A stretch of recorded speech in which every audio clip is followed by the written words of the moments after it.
In terms of sustainable practices for this building, they fall into three main categories.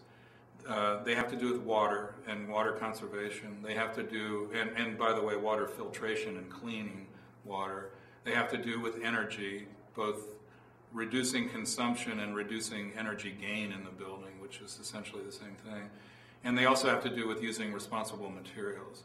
We've reduced energy consumption very significantly by using the most sophisticated glass types in the building. The other material thing that we're doing is using woods in the building inside that come from sustainable harvests. We'll be also using carpets that have, in the public spaces, that have low CFO off-gassing and that kind of thing. So the building in that way is designed to support a very healthy indoor air quality, as well as using materials that have a certain recycling content in some cases, or use sustainable practices in their manufacturing and harvesting.